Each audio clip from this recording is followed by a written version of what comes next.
Franchement, j'ai beau ne plus trop en faire sur ma chaîne, le moment où un Call of Duty sort, ça me laisse toujours un petit goût spécial dans la bouche. Je suis en direct de Los Angeles, les amis, et on vient de terminer notre 3e jour ici, et j'ai enfin pu mettre mes mains sur Modern Warfare 3.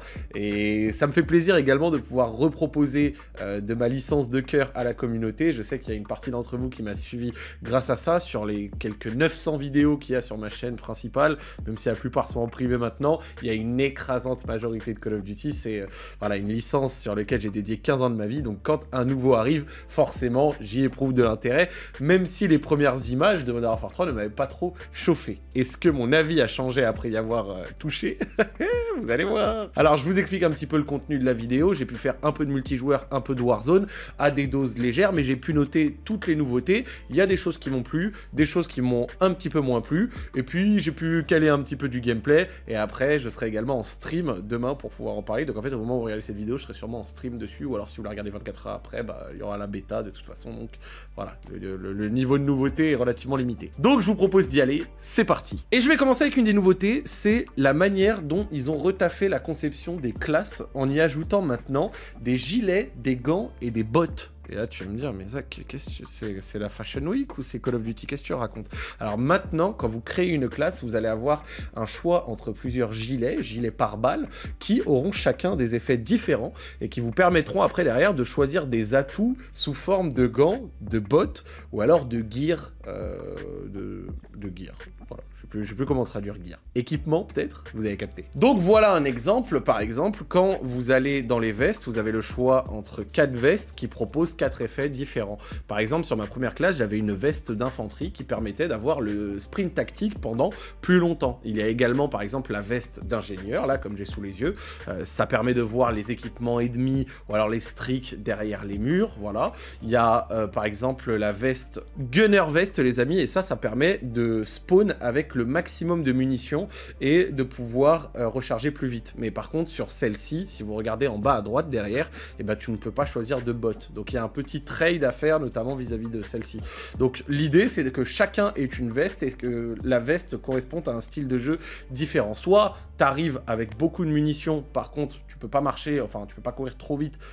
Résultat, tu te doutes bien que c'est plutôt pour les fusils d'assaut. Soit tu arrives sur un truc où tu peux, t'es full cocaïné, tu peux aller très vite, ou alors un truc plus tactique, genre voir les trucs à travers les murs, etc. À partir de là, les atouts maintenant ne sont plus des atouts, c'est des atouts qu'on va retrouver sous forme, comme j'ai dit, de gants, de boots, ou alors d'équipements, de gear.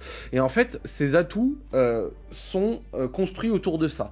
Donc tout ce qui va être atout de gants, ça va être des atouts qui vont toucher la visée, le rechargement, le fait de viser après un sprint, etc.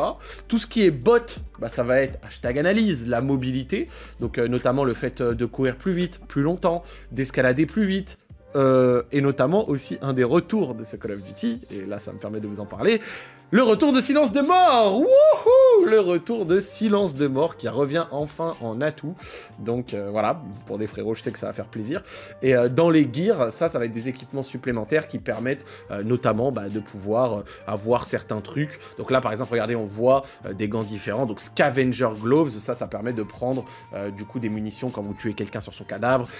Commando Gloves, Reload while sprinting. Donc du coup, tu peux recharger en sprintant. Ça fait partie des nouvelles mécaniques qu'ils ont ajouté. Les bots, pareil, regardez, là, là avec ça, tu vas plus vite et tu nages plus vite, mais il y a également des climbing boots, donc les climbing boots, c'est pour escalader, des covered sneakers, les voici, eliminate footstep sound, donc en soi, c'est bien pensé, tu vois, tu vois où ils veulent en venir, tu vois, des bots, des gants, et après, tu choisis tes bots et des gants que tu veux, et enfin, le gear, et donc quand vous voyez le gear, et ben, c'est des équipements supplémentaires, typiquement ici, mission control comme Link, donc c'est une sorte de casque, reduce kill streak cost by one, c'est détermination. Donc en gros, tu as ton kill streak avec un kill de moins. Pareil avec Bone Conduction. Bone Conduction, c'est une sorte de truc autour de la tête. Ça permet... c'est comme rapport pro sur MW2 à l'ancienne, pour ceux qui s'en rappellent. Donc c'est comme un headset. Voilà, c'est écrit. Donc c'est comme un casque. Donc voilà pour les atouts. Voilà pour le nouveau système de classe. Sorti de ça... peut-être que je dis des bêtises, mais j'ai fait des classes moi-même. Pour les armes, il n'y a rien qui change sur la conception de celle-ci, en tout cas dans les grandes lignes, c'est-à-dire que vous avez 12 catégories différentes là, avec 1 milliard de différents accessoires possibles. Les 3 quarts te ruinent ton arme, le quart restant te la rend exceptionnelle. Vous connaissez Call of Duty maintenant, c'est très varié, pas toujours pour le mieux, mais c'est très varié. Et il y avait un autre truc, et ça par contre, j'ai pas pu du tout le creuser, mais ils nous l'ont présenté, c'était la possibilité d'avoir des sortes de gagner des sortes de variantes d'armes, mais des variantes qui la modifient à 100%.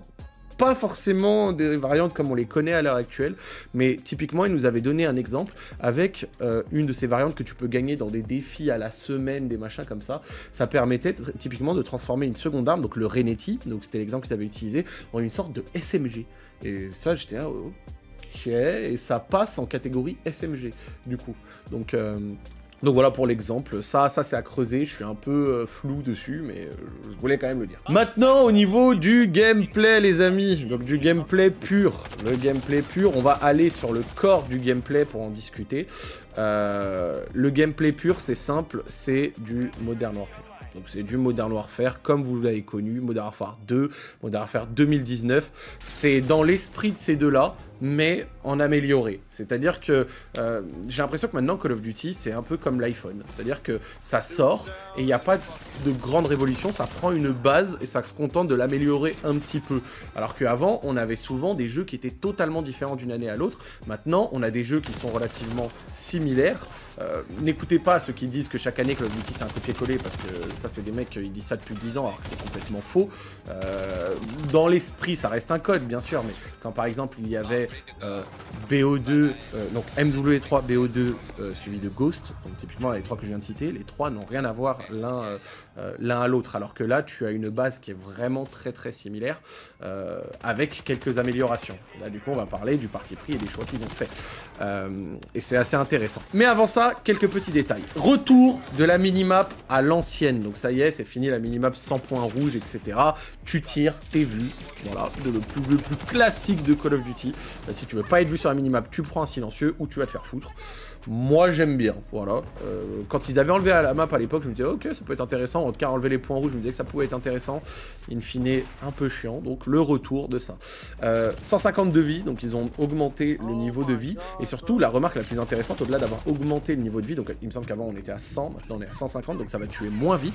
Ils nous ont dit, donc après avoir comment au feeling ça va être, qu'ils ont rebalancé les multiplicateurs de dégâts dans le corps, que ce soit la tête, le torse, les jambes, etc.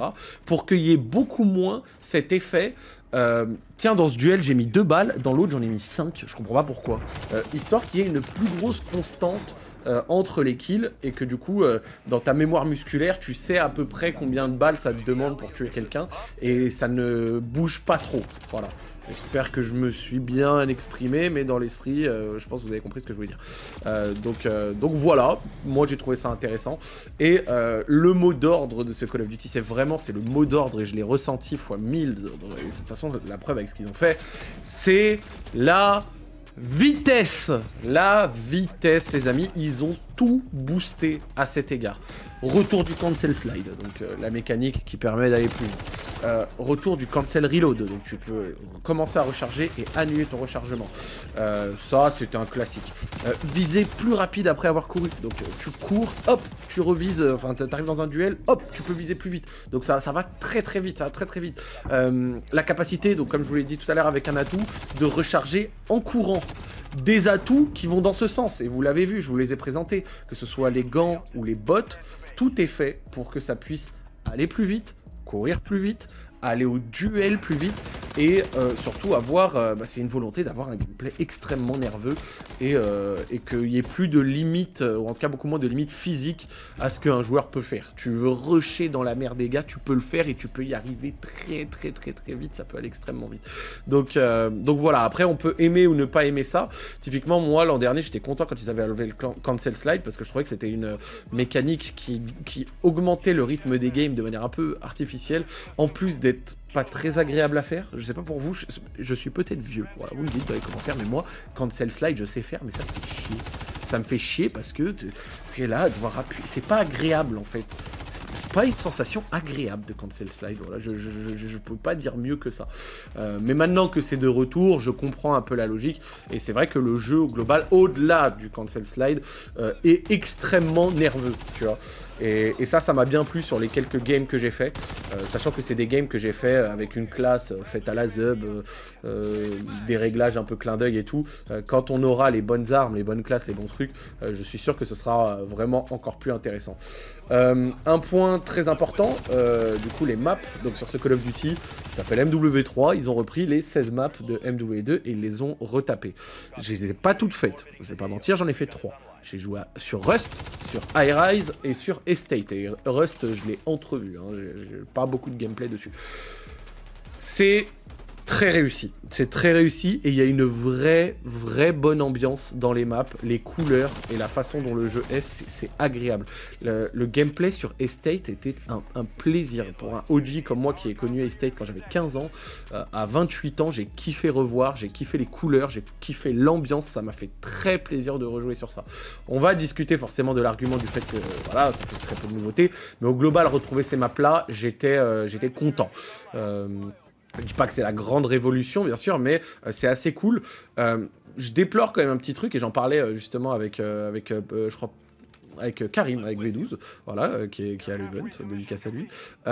Moi, par exemple, dans certains des remakes qu'ils avaient fait de maps, j'aimais bien quand tu gardais la même map, mais qu'ils en modifiaient l'ambiance, comme un raid sur Black Ops 3, que je trouve, c'est le meilleur remake auquel j'ai pu jouer. Alors pareil pour Standoff, le monteur va vous montrer des images de raid Black Ops 3 pour ceux qui ont peut-être pas vu, mais en gros c'est exactement la même map dans la disposition des choses et tout, mais il l'avait retapé façon Grèce antique, et donc du coup t'avais une map que tu connaissais quand t'étais plus jeune, mais modifié suffisamment pour que tu aies un effet de nouveauté. Et donc c'était trop agréable. Là, il n'y a pas de ça. Là, c'est les maps comme elles étaient, avec franchement quasi pas de modif. Genre, à voir, comme j'ai dit, j'ai fait 3 sur 16, donc à tous les coups, peut-être sur Westland, il s'est passé dinguerie. Mais pour l'instant, c'est vraiment les maps... comme on les a connus, juste améliorés, avec de plus belles couleurs, avec une belle ambiance, avec quelques petits détails modifiés ici et là, tu vois. Mais au global, bien réussi. Franchement, genre, quand j'étais sur Estate en particulier, alors que c'était pas une map que j'aimais bien quand à l'époque, pas spécialement. Genre, il y a des maps, c'est pas parce que ça vient d'MW2 que c'est cool, hein. Les gameplays sur Derail ou Underpass, on a envie de se foutre en l'air, hein. C'est des maps de merde. Mais bon, j'avoue, Estate, tu vois, alors que c'était pas ma map préférée, bah, vrai plaisir de retourner dans la maison, de courir un peu ici et là, de faire ci, de faire ça. C'était très cool. Donc voilà. Forcément ça, par contre, ça a du coup un revers de la médaille. Le revers de la médaille de tout ça, c'est que c'est des maps connues. C'est un gameplay déjà connu et maîtrisé depuis déjà 3-4 ans. J'ai comme l'impression qu'il y a deux risques avec ça. Premier, c'est qu'avec la connexion à Warzone, on risque de ne plus forcément avoir des jeux au gameplay prononcé et unique selon les studios. Comme je vous l'ai dit pendant très longtemps, avant tu faisais vite la différence entre un Call of Duty fait par Infinity Ward, Treyarch ou alors même Sledgehammer Games. Les trois studios avaient leurs pattes. En fait, tout à l'heure, lors de la conversation, pas de la conversation, mais de la conférence qu'ils nous ont fait, le brief juste avant qu'on puisse jouer, ils nous ont dit, notre but, c'est d'essayer de faire en sorte que le multi et Warzone aient le même feeling, que quand tu ailles justement sur Warzone, si après tu veux aller sur le multi, bah que ça se ressente pareil. Et c'est pas forcément quelque chose que j'ai bien pris, parce que je me dis, bah c'est dommage, parce que si Warzone a un aussi gros impact sur le multi, à long terme, je pense que c'est négatif, parce que le multijoueur, c'est une expérience complètement différente, c'est une expérience qui est déjà payante, donc elle n'arrivera jamais au niveau de Warzone, parce que qui est free-to-play, donc ça rencontrera jamais son succès, mais j'ai l'impression que du coup, on va quasi pas ou plus avoir des codes propres. Donc j'ai bien envie de voir le prochain de Treyarch à ce sujet-là, mais quand on se rappelle, le dernier code qui avait un gameplay pas Modern Warfareisé, bah, c'était Cold War. C'était Cold War. Même Vanguard avait un gameplay Modern Warfareisé dans l'esprit. Pareil pour Modern Warfare 2019, MW2 et là maintenant MW3. Sur les 4 des 5 derniers codes, t'as un gameplay qui part de la base de MW 2019 et qui après du coup a quelques variantes. Même Vanguard est très similaire dans l'esprit. Donc voilà pour cette analyse-là. Il va falloir du contenu aussi très rapide parce que là pour l'instant j'ai l'effet de renouveau, de rejouer sur des maps, etc. machin. Ça va pas tenir longtemps. Tu vois, au bout d'un moment, il n'y a pas de nouveautés énormes, que ce soit dans le gameplay ou les maps. Voilà, au bout de 2 semaines, tu vas être là, ok, bon, on peut avoir un peu plus. Voilà, parce qu'au bout d'un moment, bah, tu tournes en rond, c'est cool de jouer à un ancien jeu, ou en tout cas reprendre des trucs à l'ancienne, mais s'il n'y a pas cet effet de nouveauté prononcé, ça peut être un peu chiant. Après, de toute façon, Call of Duty nous a habitués, c'est les numéros 1 pour retourner en arrière sur des bails, que ce soit des choses qu'ils implémentent, des cartes, des armes, des ci, des ça, bref. Vous connaissez le bail. Petit mot, Warzone, voilà. Warzone, il y aura des vidéos beaucoup plus détaillées, donc je vous invite à aller voir Skyrose, Show, H1, etc. Malgré tout, j'ai été l'un des rares FR à avoir pu faire une game de Warzone, une game où j'ai fait top 2, voilà, avec 2 kills, voilà, 2-3 kills, minables, mais un coup de snipe, sympathique. Warzone, j'ai beaucoup aimé notamment parce qu'ils ont apporté plein de petits changements très positifs pour le jeu qui font plaisir, que ce soit des nouveaux atouts, que ce soit la nouvelle carte que je trouve hyper réussie. Alors attention, j'ai fait qu'une game, hein, qu'une game c'est quand même léger pour juger ça, mais je dirais quand même que l'ambiance globale du jeu est propre et surtout, le jeu était fluide. Et ça m'a fait plaisir. C'est sûrement la config sur laquelle je jouais, mais c'était extrêmement fluide, extrêmement plaisant d'être sur le game, quoi, tu vois. Donc je pense que beaucoup de gens vont kiffer et j'ai l'impression que la map est assez réussie cette année. Donc pour mes Warzone Boys, vous allez aimer. Comme j'ai dit, fluidité, rapidité, des petites nouveautés qui font plaisir. Alors parmi les nouveautés, il y a des nouvelles mécaniques très intéressantes. Alors déjà, il y a le retour de l'accélération quand tu prends le stimulant.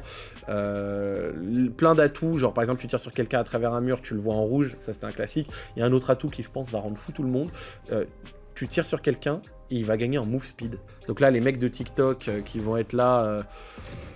en mode le roi du mouvement, qui font des 3-6 dans tous les sens et tout, tu vas leur tirer dessus, ils vont accélérer, ça va être insupportable, je vous le dis direct, je le sens, voilà.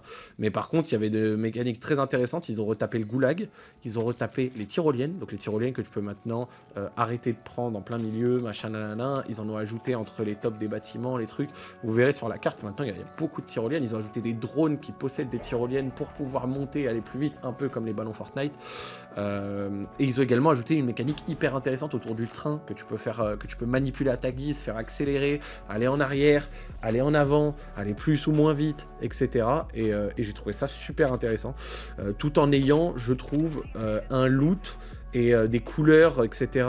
Beaucoup plus agréables. Moi, par exemple, l'an dernier, quand j'avais joué à Warzone, j'avais pas aimé. Vraiment, j'étais là, franchement, les mecs, j'aime pas. Bah là, j'ai bien aimé. Donc, c'était cool. Et j'ai pu faire top 2, j'aurais dû faire top 1. J'aurais sûrement été le premier français à faire top 1 sur le jeu, alors que j'y joue jamais. Mais voilà.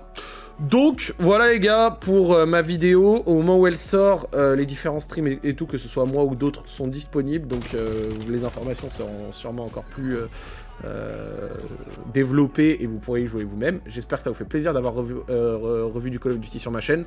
Peut-être que j'enverrai une vidéo ou deux, voilà, de code sur ma chaîne principale soon. Sinon, en tout cas, vous aurez du code sur ma chaîne replay quand j'y jouerai en live et également du coup en live, Zach Nadi. Merci à vous d'avoir suivi, n'hésitez pas à vous abonner et à mettre un petit like, c'est important. Et je vous dis à la prochaine les amis, la bise.